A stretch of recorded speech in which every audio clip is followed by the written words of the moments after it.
just been trying to figure out a placement for our camera so that we can film both of us at the same time. I think she finally got it figured out. Yeah, except I didn't turn my headlight. Okay, well, I could do this. But if the console was just a little bit more narrow, this truck was Well, I've got my saw. I can cut the console. No, that's not a good idea. Okay, not a good idea. No. Well, this is our second day on the road. As we said in the video yesterday, we were going to stop at a Harvest Host, but we got there too late. We were going to get there too late, so we fell to our backup plan, which is a good reason to be a good SAM member. Yeah, because we found out that Camping World provides a camp spot for you overnight if you're a good SAM member. No cost, and if they have it available, at least the one we stopped in, if it's available, they'll even let you hook up to electricity. So there were 2 spots in the maintenance and new camper area that were empty. One of them was a 30 amp, one was a 50. So We chose the 50. chose the 50. So thank you, Camping World. Yep, thank you, Camping World. And today looks like we're going to be in and out of some rain. Some of it was a little bit heavy a few minutes ago, but at least the truck drives a little bit cooler when it's raining. That's neat.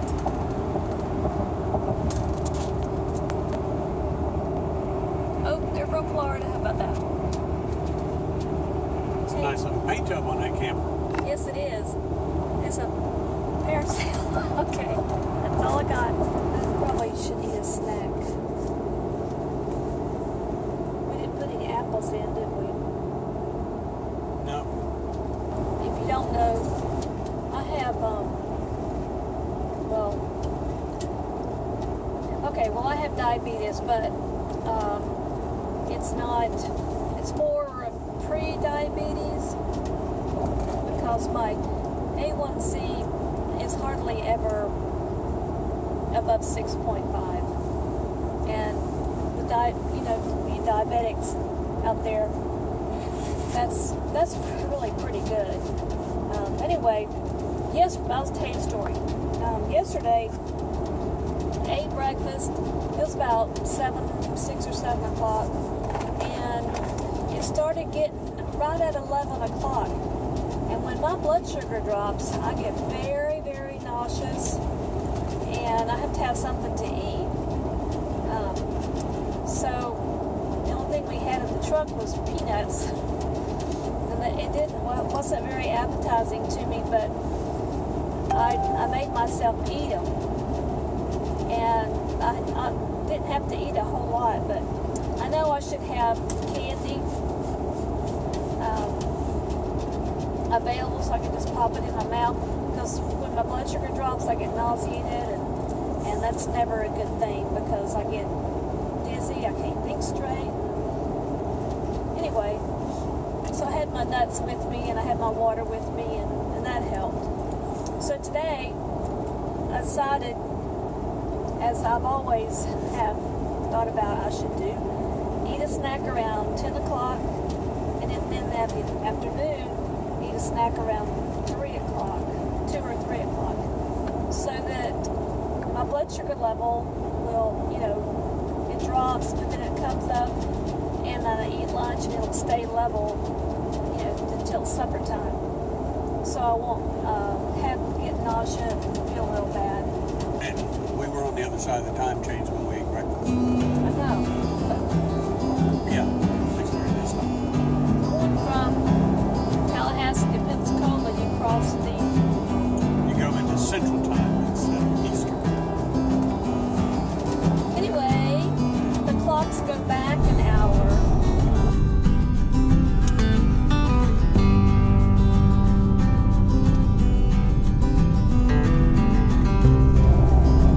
Say again? I said we're only 72 miles from the nearest Buc-ee's. Buc-ee's. What's that? Like hamburger joint? No, shop, but it's kind of like a combination of a Walmart with a grocery store, a gas station, and everything else. It's a giant truck stop. Oh. Most of them are in Texas, but I think they moved a few of them a little further east. Oh, they're bigger than Flying J? Bigger than a Flying J. Oh. Maybe we ought to check one out sometime. We may have to stop at a Buc-ee's. Buc-ee's. You can't see me, can you? I'm sorry, you only saw half my face. I'm sure it was a good half. Been killed in an accident. It's a round sign that says drive safely, but they also had a cross made with a hard hat and a safety vest on it. So it must have been a worker. A road worker that got killed there. That's sad. Besides going down to the proper speed limit that's posted, if you see workers and you can get over, you're supposed to get over in the other lane, same as emergency vehicles. Yeah. So as you're driving, you got to be careful. Watch out for those folks that are standing on the side of the interstate making a living for their family. And they usually have signs posted, but even then, some people don't pay attention to the signs. Yeah. And I don't know about all other states, but Florida's made it a pretty heavy penalty if you kill a roadside worker. I finally figured out a spot for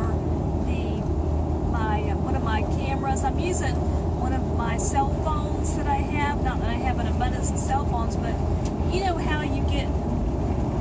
Okay, I have three. Only one of them is activated. Okay, so you know you have cell phones, old cell phones that are still good, but you just don't use them for phones. Okay, anyway. So, I'm using one of my old phones as video equipment. Crossing Pensacola Bay, this is Long Bay Bridge that goes into the city of Pensacola. And Sarah loves bridges.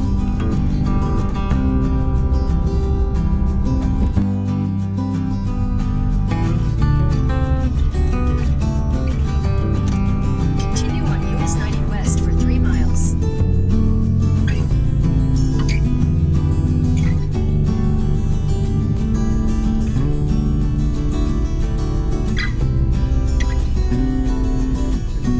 Take the next right, then you'll arrive at your destination.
Hey y'all. Well, we're on our trip and there's some goods and bads that come with every trip. The good that we have seen is that we have found this spot. It's in Pensacola to stay for a night or two. It is really nice. It's full hookups. I'm going to do a slow turn here. You can see the building in our back. We are at an equestrian center. It's a county park here in Escambia County. And the price for full hookups is less than most state parks. It's only $20 a night. Now I would say this, it's wide open, there's no shade. And last night we did have to make sure we pulled in, or yesterday afternoon we had to pull in our awning because we had quite a wind storm starting to come through. And back there you can see the few campers, including ours, that are here right now. There's very few. We're in site 8. I think there's 5 campers back behind us, and one that looks like possibly the campground host over here in another spot. They've got about 50 spots here, looks like, and I'm sure during horse shows they are probably full up, but it's a really nice place. As I said before, there's not any shade, but today's overcast and a little breezy, so it's not too bad. And it is 50 amp full hookups, including sewer. So you can't get much better than that. On the downside, as we sometimes say, our name is go with the flow. There's always issues that may come up when you're out traveling, and we had a major one yesterday. Our converter went out in our camper, which runs all the DC power, charges the batteries to run the DC power. That also meant that we had no air conditioning because the air conditioner control is on the DC side. So that meant a call to a service tech this morning he walked me through it and troubleshoot, and we determined it was bad. He had a couple of other suggestions for me that might have saved a whole lot of money and would have been a me fix it myself deal, but unfortunately that's not what it turned out to be. So we've got that done. Sarah's going visiting, and Molly and I are just out enjoying a walk and enjoying the cool breezes blowing and getting ready to have some lunch. Until later, bye y'all. We'll be in Alabama. There we are across Alabama state line. Well, we will catch y'all later as we head down the road. So until then we say, bye y'all.